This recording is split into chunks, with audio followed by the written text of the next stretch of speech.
Imagine o silêncio denso e gélido de uma sala de hospital. Não há o som de sirenes, não há a pressa típica dos prontos-socorros. Há apenas o zumbido monótono e elétrico de uma das máquinas mais complexas já inventadas pela humanidade, um scanner de tomografia computadorizada por emissão de fóton único, ou simplesmente SPECT. Estamos no ano de 2001. A sala está na penumbra.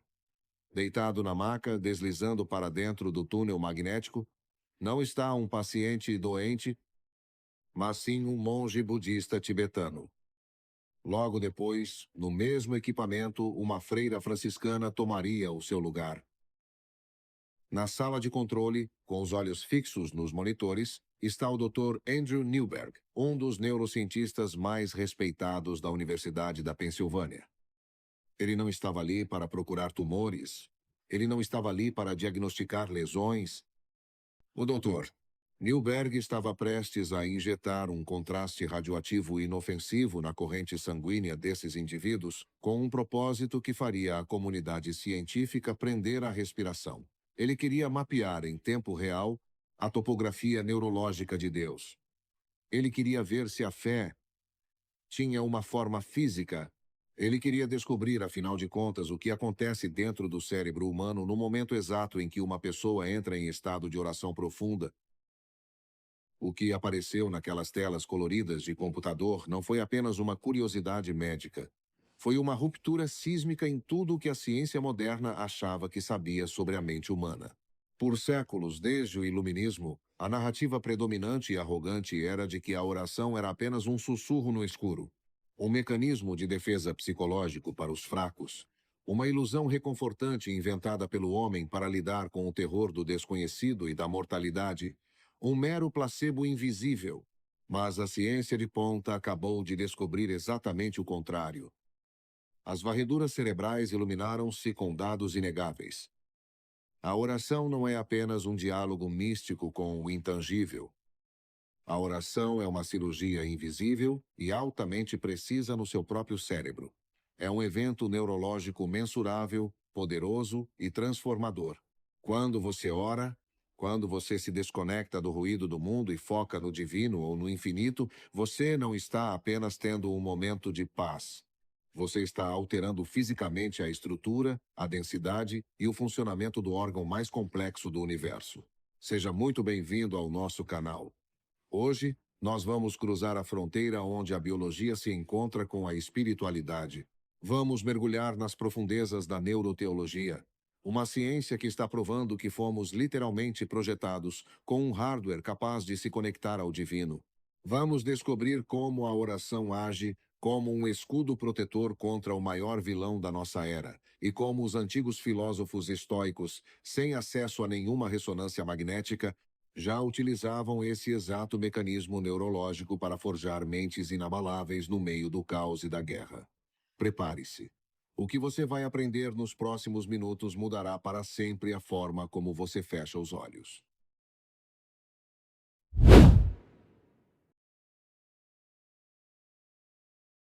Capítulo 1. A arquitetura da crença e a fronteira do eu. Para entender o poder colossal do que acontece na sua cabeça quando você ora, precisamos primeiro fazer uma viagem anatômica.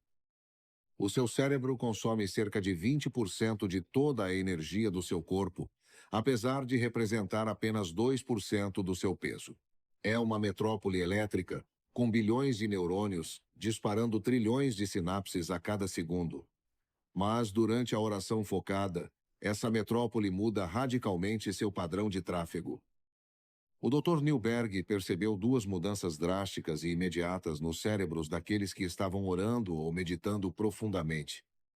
A primeira ocorreu no lobo frontal, a região bem atrás da sua testa. O lobo frontal é o CEO do cérebro.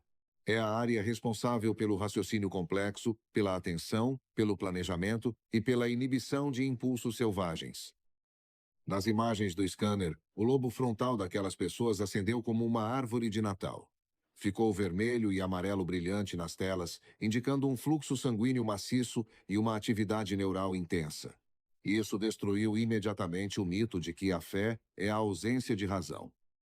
Neurologicamente falando, a oração profunda exige um nível de foco e atenção tão intenso quanto resolver um problema matemático complexo ou arquitetar um edifício. É um ato de extrema deliberação consciente.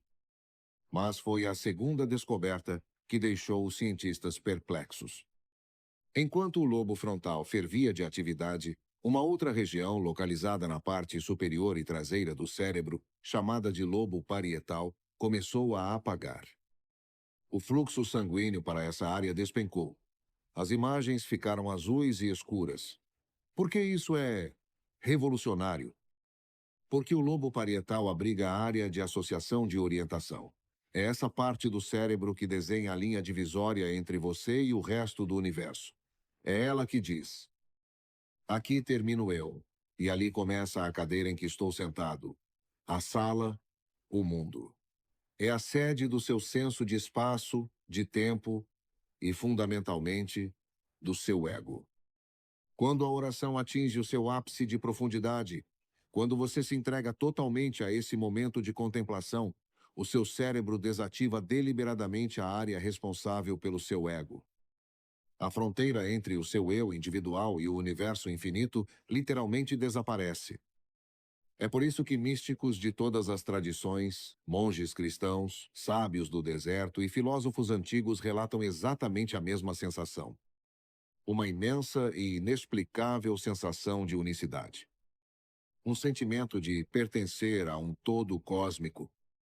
O cérebro está apagando a ilusão do isolamento. Você deixa de ser uma ilha assustada e passa a se sentir parte do oceano. E os benefícios biológicos dessa simples alteração de fluxo sanguíneo são algo que a indústria farmacêutica sonha em conseguir engarrafar.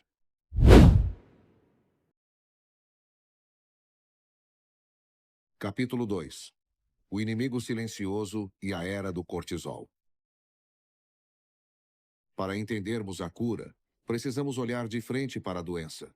Nós vivemos no período mais seguro, mais próspero e mais avançado de toda a história humana. Temos abrigos climatizados, água limpa na torneira, supercomputadores em nossos bolsos e comida abundante a qualquer esquina. No entanto, coletivamente, nós nunca fomos tão doentes da mente. Nunca fomos tão ansiosos, tão deprimidos e tão exaustos. Por quê? A resposta está em uma pequena estrutura em forma de amêndoa bem no centro do seu cérebro. A amígdala. A amígdala é o alarme de incêndio do corpo humano. Ela foi projetada há milhares de anos para nos manter vivos em um ambiente hostil. Quando o homem primitivo via um predador na savana, a amígdala disparava instantaneamente, inundando o corpo com adrenalina e cortisol. O coração acelerava, o sangue corria para os músculos. A respiração ficava ofegante. Era a resposta de lutar ou fugir. O problema é que o predador ia embora em poucos minutos e o corpo voltava ao seu estado de repouso, de homeostase. Hoje não há leões nos perseguindo, mas o seu cérebro não sabe a diferença entre um predador real e um boleto atrasado. Ele não sabe a diferença entre um ataque físico e uma notificação no seu celular, uma notícia alarmista na televisão ou um e-mail do seu chefe às 10 horas da noite. A nossa sociedade moderna, hiperconectada, barulhenta e voltada para o imediato, está mantendo a nossa amígdala acionada 24 horas por dia. O alarme de incêndio está quebrado e não para de tocar. Estamos vivendo imersos em um banho tóxico de cortisol, e a ciência da doutora Caroline Leaf, pioneira em neurociência cognitiva, demonstra que os efeitos disso são devastadores. Pensamentos tóxicos, medo constante e ansiedade crônica causam danos cerebrais e estruturais. O excesso de cortisol literalmente destrói os neurônios do hipocampo, a área responsável pela memória e pela regulação emocional. É por isso que quando você está extremamente estressado, você não consegue lembrar das coisas, toma decisões ruins e explode por qualquer motivo. O estresse crônico acelera o envelhecimento celular, inflama o corpo, destrói o sistema imunológico e nos empurra para a beira do colapso físico e mental. Nós estamos silenciosa e diariamente nos matando com as nossas próprias preocupações. O mundo moderno exige que você reaja a tudo, o tempo todo. Exige que você tenha opiniões sobre coisas que não controla, exige que você deseje coisas que não tem e teme perder o que possui.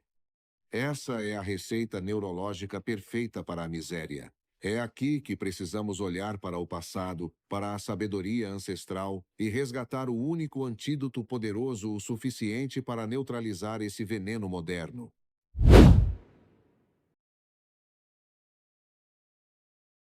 Capítulo 3. A farmácia interna e o fenômeno da neuroplasticidade. Se a ansiedade é o fogo que inflama a mente, a oração e a meditação contemplativa são a água fria que apaga o incêndio. Voltemos aos estudos neurológicos. Quando uma pessoa adota uma rotina diária de oração, não apenas recitando palavras vazias, mas entrando em um estado de intenção focada e conexão espiritual, uma mágica biológica chamada neuroplasticidade acontece. Por muito tempo, a ciência acreditou que o cérebro adulto era rígido e imutável. Você nascia com um número X de neurônios. Os caminhos estavam formados e se você fosse uma pessoa ansiosa, morreria ansioso. Mas a neuroplasticidade provou o contrário. O seu cérebro é como uma massa de modelar. Ele muda fisicamente de acordo com o que você pensa, onde você coloca o seu foco e as experiências que você vivencia. Há um princípio nas neurociências chamado Lei de Hebb, que diz: neurônios que disparam juntos, conectam-se juntos. Se você passa o dia inteiro pensando em desastres, reclamando da vida e temendo o futuro, você está fortalecendo as estradas neurais da ansiedade. Você está treinando o seu cérebro para ser um mestre no sofrimento. Mas quando você ora, o jogo inverte completamente. A prática diária da oração fortalece o córtex pré-frontal, a parte lógica e racional do cérebro. Estudos longitudinais mostraram que o córtex de pessoas que oram e meditam regularmente é fisicamente mais espesso. E mais impressionante ainda, a amígdala, o centro do medo e da ansiedade, literalmente encolhe de tamanho. Você está, através da neuroplasticidade, reduzindo fisicamente a capacidade do seu cérebro de sentir pânico prolongado. A oração abre o armário da sua farmácia interna. No momento da rendição, quando você entrega suas angústias a um poder superior e foca na gratidão e na presença divina, o cérebro freia bruscamente a produção de cortisol.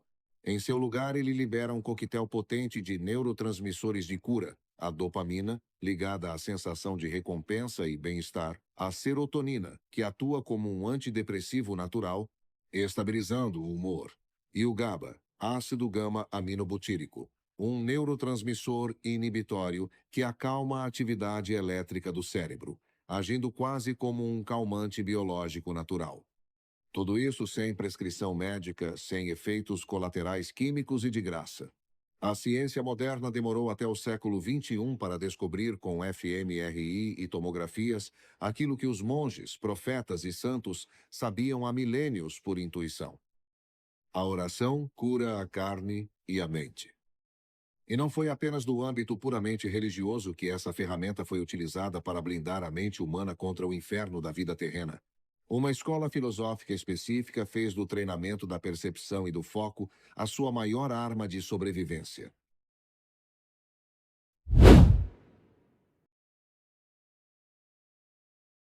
Capítulo 4. O elo estoico, simpatia e a oração racional. Século II depois de Cristo.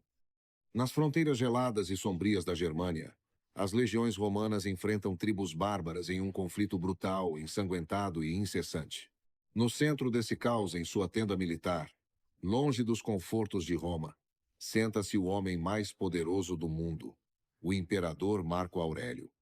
À luz trêmula de uma vela, ele não escreve ordens de batalha. Ele não relata os horrores da guerra. Ele escreve reflexões para si mesmo. Ele está praticando o que podemos chamar de a oração estoica. O estoicismo, a filosofia prática nascida na Grécia Antiga e aperfeiçoada em Roma, pode parecer à primeira vista uma doutrina fria, focada apenas na lógica e na repressão emocional. Mas isso é um erro profundo de interpretação. O coração do estoicismo bate no ritmo de um conceito chamado simpatia, a crença profunda de que todas as coisas no universo, animadas e inanimadas, estão entrelaçadas em um tecido cósmico singular. Eles acreditavam no Logos, a razão divina e ordenadora que permeia tudo o que existe. Quando Marco Aurélio escrevia em seu diário à noite, ele não estava apenas anotando pensamentos casuais. Ele estava realizando um intenso exercício neurológico de reconexão. Ele estava lembrando a si mesmo de que não era o centro do universo. Ele estava apagando a atividade do seu lobo parietal, desfazendo o seu ego imperial e conectando-se com o todo. Ele escrevia coisas como: medita frequentemente na interconexão e dependência mútua de todas as coisas no universo. Isso é a definição literária da experiência de unicidade mapeada pelo Dr. Newberg nos dias de hoje. Para o estoico, o sofrimento não vem dos eventos em si, mas do nosso julgamento sobre os eventos. A dicotomia do controle, separar rigorosamente o que está sob o nosso poder do que não está, é uma prática de oração racional.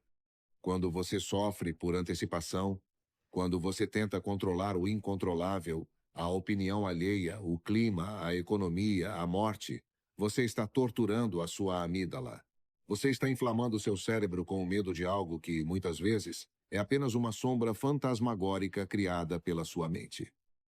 A oração profunda ensinada pelas tradições de fé e a meditação racional ensinada por Epicteto e Sêneca compartilham o mesmo DNA estrutural.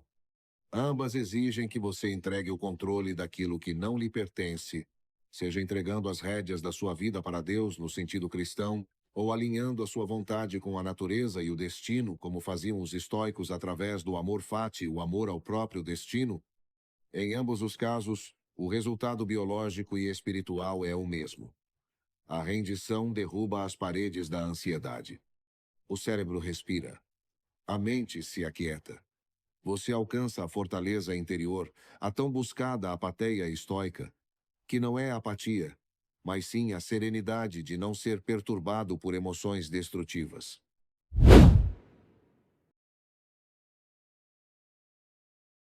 Capítulo 5. O treinamento e a blindagem definitiva. Neste exato momento, enquanto você assiste a este documentário, os seus neurônios estão formando novas conexões. Você está absorvendo dados empíricos que destroem o velho paradigma de que a fé é contrária à ciência. Mas o conhecimento passivo não transforma ninguém.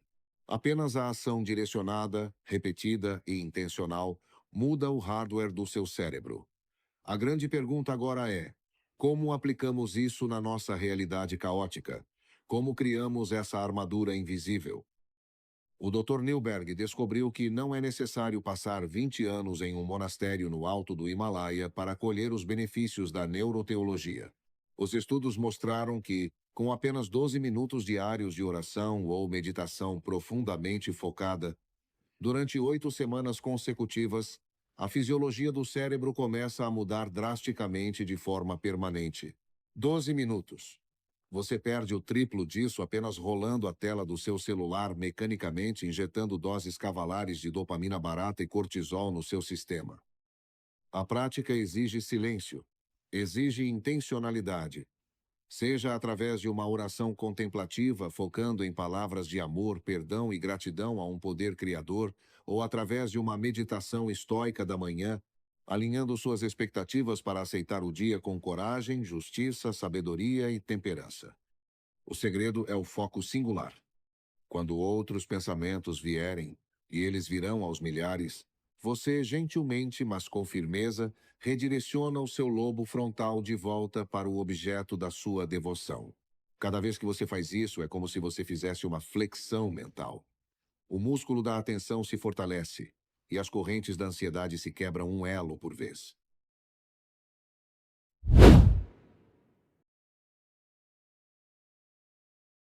Conclusão. A ciência atesta hoje com imagens, gráficos e equações aquilo que a alma humana sempre soube através do instinto e da experiência mística.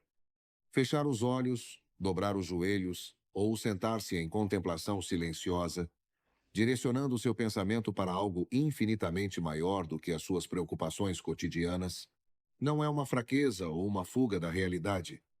É a maior demonstração de força e o treinamento mental mais avançado que a nossa biologia permite. A cada oração sincera, a cada momento de submissão do ego perante o universo, você está reprogramando as vias nervosas da sua própria mente. Você está construindo uma cidadela interior inexpugnável. E para que possamos mostrar ao algoritmo e ao mundo o poder de uma mente forjada pela razão e pela fé, eu quero que você desça até a seção de comentários agora e escreva a frase: cérebro blindado. Escreva essa frase como um compromisso público com a sua própria transformação. Se este conteúdo expandiu a sua visão de mundo, clique no botão de inscrever-se e deixe o seu like.